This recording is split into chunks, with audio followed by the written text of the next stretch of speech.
আজকে আমি আপনাদেরকে গোলাপ জামুন বানিয়ে দেখাবো। খুবই সহজ পদ্ধতিতে ঘরে আপনারা বানিয়ে নিতে পারেন ময়দার সাহায্যে। তো দেখুন আমি এখানে নিয়ে নিচ্ছি 1 কাপ পরিমাণ মতো ময়দা। আর যে পরিমাণ ময়দা নেবেন সেই পরিমাণ গুঁড়ো দুধ নিলে সবথেকে ভালো হয়। তো আমি এখানে নিয়ে নিচ্ছি 10 টাকা দামের 1 প্যাকেট আমুল দুধ। এখানে আমুল দুধ যেটুকু সেইটুকুই ময়দা নিলে ভালো হবে। গোলাপ জামুনটা সফটও হবে আর খেতেও ভালো হবে। আমার একটুখানি বেশি পড়ে গেছিলো ময়দাটা, তো আপনারা সমান পরিমাণ করেই নেবেন। এবার এর মধ্যে আমি দিয়ে দিচ্ছি 1 চিমটি বেকিং সোডা, আর এর মধ্যে দিয়ে দেব 1 চামচ ঘি। এবার এটাকে ভালো করে হাতের সাহায্যে ময়াম দিয়ে নেব।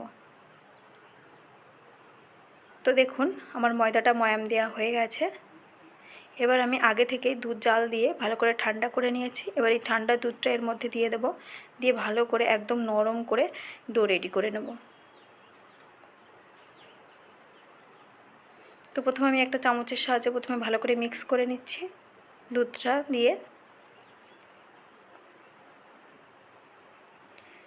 তো দেখুন এরকমভাবে সফট করে মেখে নিতে হবে। এবার এর উপর দিয়ে আরও 1 চামচ ঘি দিয়ে ভালো করে হাতের সাহায্যে প্রেস করে করে মথে নেব। ময়দাটা অবশ্যই ভালো করে মাখতে হবে, না হলে সফট হবে না। আর এখানে সবথেকে ভালো কথা হচ্ছে ময়দাটা অবশ্যই খুবই নরম রাখতে হবে, না হলে কিন্তু মিষ্টিগুলো ফেটে যেতে পারে।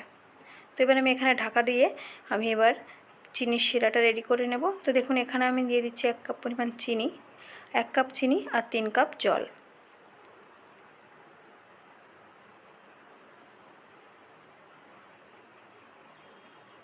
এবার গ্যাস অন করে আমি এটাকে চিনিটা ভালো একটা শিরা বানিয়ে নেব।